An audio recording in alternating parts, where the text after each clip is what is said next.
en prisión, en cautiverio.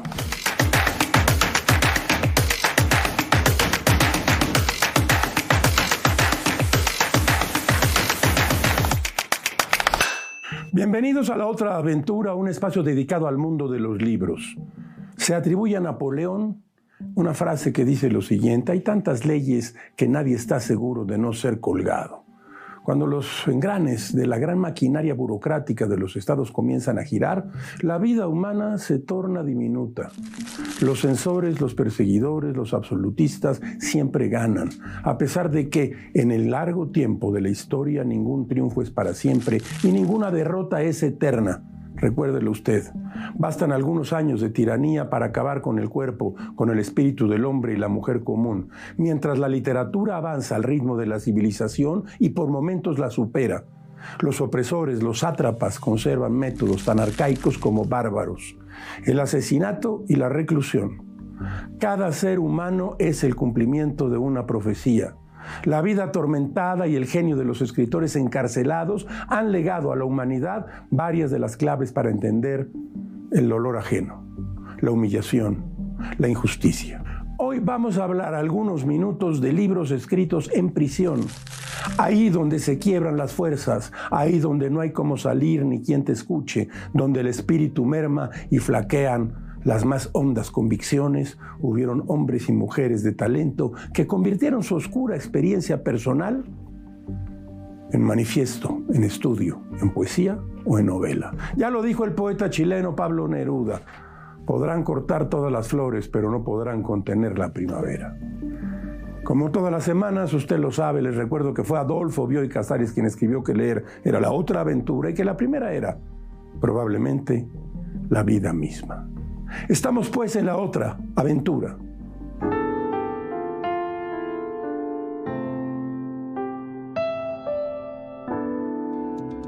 En Rumbo a Peor, de Samuel Beckett, se puede leer lo siguiente: todo de antes, nada más, jamás, jamás probar, jamás fracasar, da igual, prueba otra vez, fracasa mejor. En el año de 2020, la Unión Europea financió un proyecto de investigación titulado Fracaso: revertir las genealogías del fracaso, siglos XVI-XIX. Derivado de esa investigación, el Circuito de Bellas Artes de Madrid publicó un glosario que aborda concepto por concepto las consideraciones reunidas en torno a este término: bancarrota, derrota, desastre, exilio, deuda, error, culpa, desengaño, ruina. La edición del glosario del fracaso estuvo a cargo de Valerio Rocco Lozano y las entradas fueron escritas por Iván de los Ríos, Diego S. Garrocho Salcedo y María M. Portuondo, y el mismo Rocco Lozano, entre otros académicos españoles. He traído aquí algunas de estas definiciones del fracaso que se encuentran en este pequeño libro publicado por Ediciones Pensamiento. Derrota posee en castellano fundamentalmente dos significados distintos. Uno alude al camino, el curso, la ruta o el rumbo, preferentemente el que sigue una embarcación o navío, o a la pérdida de una batalla, al fracaso en una guerra, en un enfrentamiento o en una disputa. Ahora escuche usted: ruina, ser una ruina, caer en la ruina, arruinar o arruinarse, llevar a la ruina. Estas son algunas de las formas más habituales en las que podemos reconocer un término que en muchas ocasiones tiende a expresarse en plural para puntualizar su significado. Las ruinas no son consecuencia de un mero sumatorio, el de un destrozo y otro, sino que, en su condición varia, suelen significar un declive, derrumbe o corrupción arquitectónica. El singular queda referido, las más de las veces, como una forma de desgracia, porque arruinarse de verdad y por entero, así sea como dice el corifeo de Edipo Rey, solo puede arruinarse una vida entera.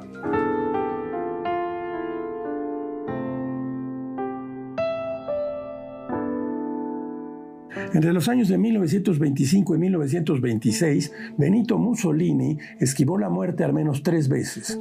En noviembre de 1925, un exdiputado socialista llamado Tito Sanimboni fue detenido en un hotel de Roma antes de poder disparar desde un balcón con un fusil hacia el Palacio Chigi, donde Mussolini iba a salir a un evento con una multitud de fascistas. En abril de 1926, una aristócrata irlandesa llamada Violet Gibson disparó 3 veces al dictador italiano. Uno de sus tiros habría rozado la nariz del duce. Unos meses después, en octubre de 1926, un muchacho de 15 años llamado Anteo Zamboni se atrevió a irrumpir un desfile triunfal en el cual Mussolini celebraba los 4 años de la marcha sobre Roma que lo había llevado al poder. Zamboni quiso atacar al líder mientras éste saludaba a las multitudes desde su coche descapotable. Una turba se lanzó sobre el joven y lo asesinaron a golpes y patadas. De acuerdo con la biografía escrita por Andreu Pirman, Antonio Gramsci pensaba que estos atentados contra el duce eran contraproducentes y una auténtica locura. Hasta donde Gramsci sabía, nos dice Pirman, estos ataques eran obra de individuos aislados, ejecutados con incompetencia, sin ninguna relación con el Partido Comunista Italiano ni con ninguna otra organización antifascista. Gramsci sospechaba incluso que estos atentados habían sido orquestados por fuerzas oscuras dentro del propio Estado y el aparato de combate fascista. La realidad es que el mito de la invulnerabilidad sobrehumana de Mussolini creció gracias a dichos ataques. La violencia y la represión fascista golpeó de forma directa a Gramsci un mes después del linchamiento de Zamboni. El 8 de noviembre, la policía de Mussolini tendió redadas a los diputados comunistas, activistas y opositores. A las 10:30 de la noche de aquel día, Gramsci fue arrestado en la calle de Via Morgagni. A pesar de su inmunidad parlamentaria, Gramsci fue llevado a prisión sin derecho a defensa por parte de un abogado ni posibilidad de apelar ante tribunales ordinarios. 11 días después le informaron que su condena máxima sería de 5 años. Poco más de un año después de su detención, Gramsci escribió una carta para su prima Teresita donde le decía: «Me preocupa mucho el estado de ánimo de mamá. Por otra parte, no sé qué hacer para tranquilizarla y consolarla. Quisiera infundirle la convicción de que estoy muy tranquilo, como realmente estoy, pero veo que no lo consigo. Para ella, mi encarcelación es una terrible desgracia, bastante misteriosa, con sus concatenaciones de causas y efectos. Para mí, es un episodio de la lucha política que se libraba y se seguirá librando, no solo en Italia, sino en todas las partes del mundo, por no se sabe cuánto tiempo todavía. Yo caí preso, así como durante la guerra uno podía caer prisionero, sabiendo que esto podía cancelar y también podía suceder algo peor».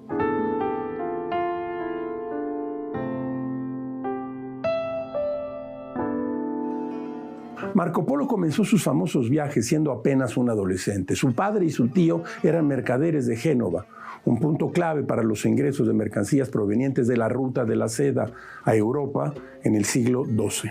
Marco Polo viajó junto con su tío y un primo a conocer las lejanas tierras de Oriente, dominadas entonces por los mongoles. Llevaban consigo una misión encomendada por el Papa Inocencio IV: convertir al cristianismo al recién coronado emperador Guyuk Khan. El propósito de la conversión era hacer frente al avance del Islam hacia Europa y fortalecer la red de comercio que mantenía mediante aduanas la unidad del imperio mongol.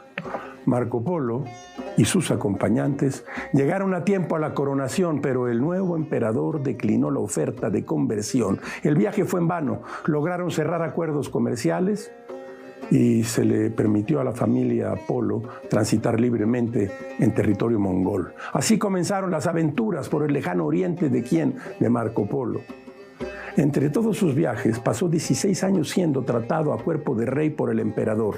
Entre viajes de ida y vuelta pasó 27 años recorriendo a pie, caballo, barco y carreta los territorios asiáticos. Estuvo en los actuales territorios de China, India, Irán, Mongolia, Pakistán, India, Siria y tantos otros territorios. Años después, fue capturado durante una guerra entre Génova y Venecia. En su celda pudo dar rienda suelta a su imaginación.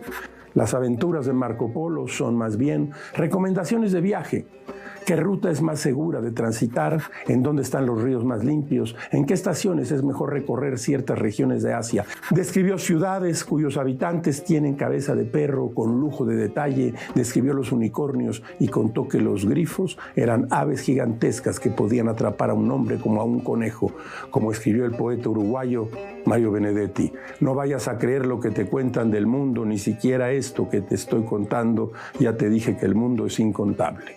Hemos traído a esta sección el inicio del libro de las maravillas del mundo de Marco Polo, aparecido por primera vez en el año de 1298. Escuche usted. Marqueses, duques, condes, caballeros, burgueses y todos vosotros, en fin, que anheláis conocer las diferentes razas de los hombres y la enorme variedad de las diversas regiones del mundo, y deseáis informaros sobre sus usos y costumbres. Tomad este libro y hacedlo leer, pues en él hallaréis todas y cada una de las extraordinarias maravillas y peculiaridades de la Armenia Mayor y la Menor de Persia, de Turquía, de la India y de las tierras de los tártaros, así como de tantas y tantas regiones del Asia Media y de una gran parte de Europa, caminando siempre en dirección al viento griego, al levante y a la tramontana. Nuestro libro os dará cuenta de todo ello, clara y ordenadamente, tal como el señor Marco Polo, noble e instruido ciudadano de Venecia, lo describió, tal y como lo contempló con sus propios ojos. También se dirán aquí ciertas cosas que no llegó a ver, mas las supo por hombres dignos de toda confianza. Por ello os presento las cosas vistas como vistas, y como oídas las que fueron así lo fueron, de suerte que nuestro libro sea sincero y verdadero, sin sombra de mentira, y que su contenido no pueda ser tachado de fábula o invención.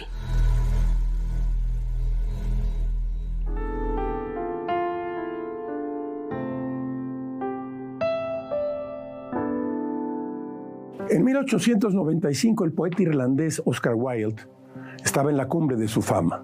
Tenía el respeto y reconocimiento de los mejores hombres de su tiempo, desde Hugo a Whitman, desde Swinburne a Mallarmé, desde Morris a Verlaine. Era el centro mismo del ambiente artístico de ciudades como Londres, París o Nápoles. El grupo de intelectuales de Oxford presentaba el talento y el genio de Wilde como su mejor obra. Ese mismo año, el 28 de febrero, Wilde recibía la noche en un salón reservado del Club de Caballeros de Albemarle, rodeado de jóvenes poetas que buscaban en su compañía algún resto de su fama. Oscar Wilde encontró en una de las mesas del salón un pequeño sobre con su nombre, en su interior una tarjeta firmada por el marqués de Queensberry. Solo le dirigía una frase: para Oscar Wilde, ostentoso sodomita. Wilde no podía saberlo, pero iniciar un juicio por difamación en contra del marqués sería su último error y su absoluta ruina. En menos de 3 años sería demandado, acusado, juzgado, condenado a prisión, con trabajos forzados y obligado a declararse insolvente público. Su caso fue exhibido frente a la sociedad europea como el ejemplo de la perversión y la inmoralidad. El motivo: Lord Alfred Douglas, un estudiante adinerado de Oxford, como el mismo Wilde, y con quien el poeta mantenía una relación sexoafectiva velada como amistad cercana. Que Wilde fuera homosexual y tuviera un grupo de jóvenes admiradores y novios era el más grande secreto a voces del gremio intelectual y artístico de Occidente. Todos, incluida la puritana mancomunidad británica, lo consentía. Sin embargo, su relación con Lord Alfred Douglas, llamado cariñosamente por Wilde Bussy, fue tormentosa desde el principio. Celos, chantajes, ofensas, escenas, escándalos. Bussy era un joven apuesto, vanidoso y malcriado, como muchos a los que conoció Wilde, con la funesta diferencia de que en este caso el muchacho mantenía una violenta disputa familiar con su padre John Sholto Douglas, 9º marqués de Queensberry. La disputa legal que inició Wilde se volvió en su contra. La sociedad que meses antes lo idolatraba cambió rápidamente de papeles y pasó de ser un poeta mayor a un sodomita, un pervertido, un depredador sexual. Wilde fue condenado a 2 años de trabajos forzados en la prisión de Reading, acusado de indecencia grave, cargo por el que, hasta muy recientemente, en la década de los 60, se persiguió y se castigó con severidad a los homosexuales por el simple hecho de serlo. Los últimos meses de su condena escribió allí, en su celda, una larga carta de despecho dirigida a Boosie, que se convirtió en una auténtica obra de arte. Me refiero, por supuesto, a De Profundis. Aquí lo tengo yo, en una edición de Alianza Editorial. De Profundis, balada de la cárcel de Reading. Este libro es el crisol donde se funden todas las pulsiones artísticas de Oscar Wilde. El canto de un pájaro a la libertad desde su jaula, todas las virtudes de la literatura de Wilde, la potencia aforística, la erudición, la ironía mordaz, la capacidad argumentativa y la inteligencia pura se reúnen aquí, en este libro, en un solo mensaje desde prisión. Escribe Oscar Wilde.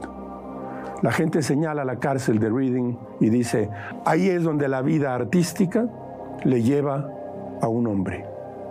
Bueno, le podría llevar a peores sitios. Las personas más mecánicas, para quienes la vida es una astuta especulación que depende de un cuidadoso cálculo de medios y recursos, siempre saben a dónde se dirigen y ahí van. Empiezan con el cielo de ser el celador de la parroquia y sin importar la esfera en que estén situados, consiguen ser el celador de la parroquia y no más. Un hombre cuyo deseo es ser algo separado de sí mismo, miembro del parlamento o próspero tendero, abogado eminente o juez, o cualquier cosa igual de aburrida, invariablemente consigue ser lo que quiere. Ese es su castigo. Quienes deseen una máscara han de llevarla. Y mire usted, traigo aquí otro libro de Merlin Holland, El Marqués y el Sodomita, Oscar Wilde ante la justicia. Es un libro que cuenta la historia completa del juicio de Oscar Wilde. Si lo encuentra usted, está publicado en papel de liar y es toda la historia de Wilde, que podría muy bien ser lo que explica De Profundis, del propio Oscar Wilde.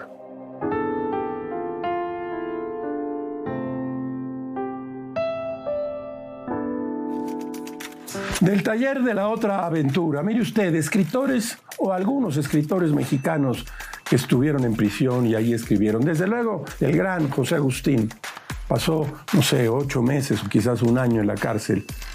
Aquí traigo 2 libros, El rock de la cárcel, con un prólogo de Julián Herbert, y el otro libro clásico de José Agustín, Se está haciendo tarde, final en Laguna. Hemos dicho ya que José Revueltas fue un escritor que pasó por la cárcel muchas veces, incluso en las Islas Marías.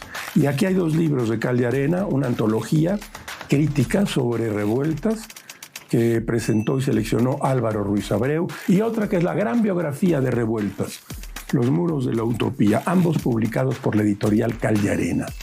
Y este libro, que es muy importante y acaba de aparecer también en la editorial Cal de Arena, en coedición con la editorial Universidad de Guadalajara. Se trata de La libertad nunca se olvida, de Gilberto Guevara Niebla. Es una memoria del 68. Gilberto estuvo, en efecto, en prisión y aunque este libro no lo escribió allí, habla en varios capítulos de su estancia en la cárcel. Una crónica, la mejor seguramente, de lo que ocurrió en 68. Y el otro líder del 68 que escribió libros muy importantes, Luis González de Alba. Uno de ellos, fundamental, Los días y los años. Del taller de la otra aventura.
De la mesa de novedades, mire usted, de Nórdica nos ha llegado este libro de Pier Paolo Pasolini, Petróleo.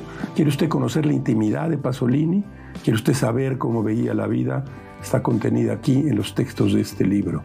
Petróleo, de Nórdica. Antonio José Ponte, Desfila La Habana. Este libro publicado por Tusquets acaba de aparecer. Es el año de 58, 59. Nadie sabe exactamente qué está pasando en Cuba, donde un guerrillero llamado Fidel Castro está ganando notoriedad, mientras la capital se ha convertido en el epicentro que reúne a estrellas de cine y espías famosos. Desfila La Habana, Antonio José Ponte, de Tusquets. Y de Libros del Asteroide, Miguel Bonnefoy, El sueño del jaguar, una traducción de Regina López Muñoz. Premio Fémina, por cierto, y gran premio de novela de la Academia Francesa. 3 generaciones, 100 años de revoluciones, 1000 historias de amor. Este libro se ve realmente de lo más interesante y podría convertirse en uno de los libros de la temporada. Miguel Bonnefoy, El sueño del jaguar. De la mesa de novedades.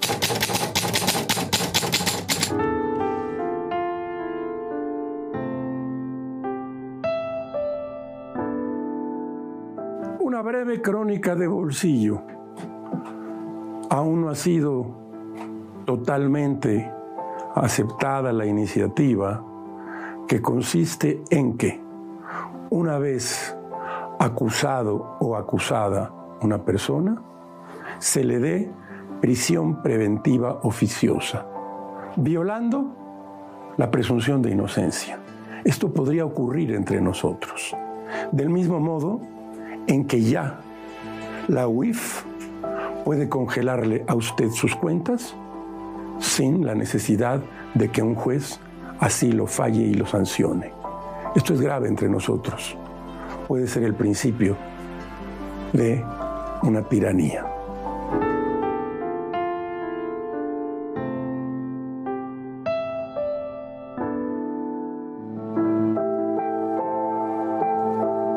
Publicada en 1962, Un día en la vida de Iván Denisovich, de Alexander Solzhenitsyn. Fue la primera obra en relatar abiertamente la brutalidad de los gulags soviéticos. A través de un solo día en la vida de Iván Denisovich Zhukov, un campesino injustamente condenado a los campos de trabajos forzados en Siberia, la novela muestra la rutina despiadada, la lucha por la supervivencia y la resistencia silenciosa de los prisioneros dentro del sistema represivo de Stalin.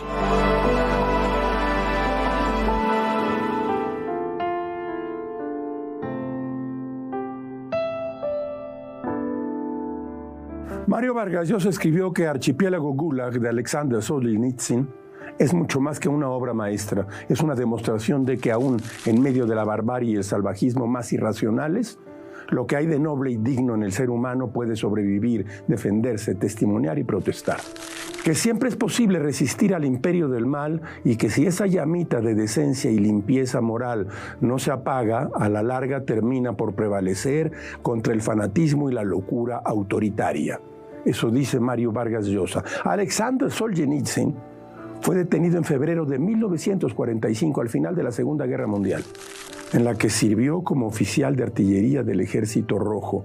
Fue arrestado después de que la policía interceptara algunas de sus cartas privadas en las que criticaba al dictador soviético Joseph Stalin por su forma de dirigir la guerra. Por eso lo criticaba. Solzhenitsyn sugería en aquellas misivas que era necesario organizarse en contra del régimen. Por ello, fue acusado de realizar propaganda antisoviética y llevado, en consecuencia, a la prisión de Lubyanka en Moscú.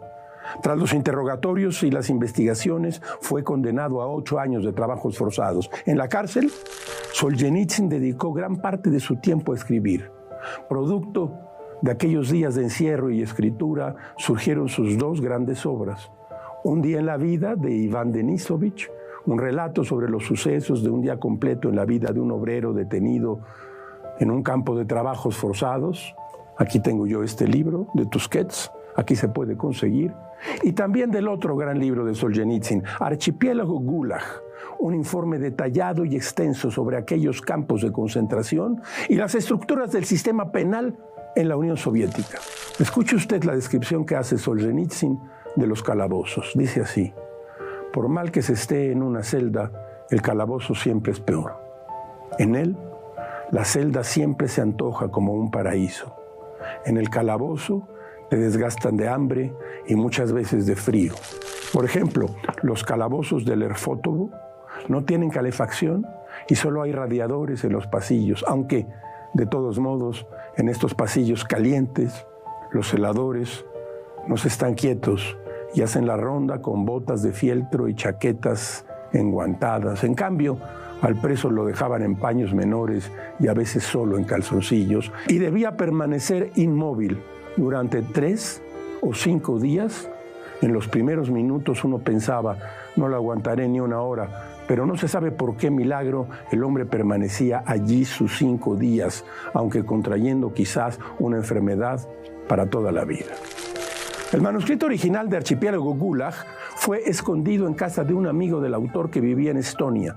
En 1973, escuche usted bien, hasta 73, agentes de los servicios secretos de la URSS encontraron una parte del texto, por lo que Solzhenitsyn fue expulsado de su país, al que logró regresar hasta 1994, años después de la caída del régimen soviético. Alexander Solzhenitsyn.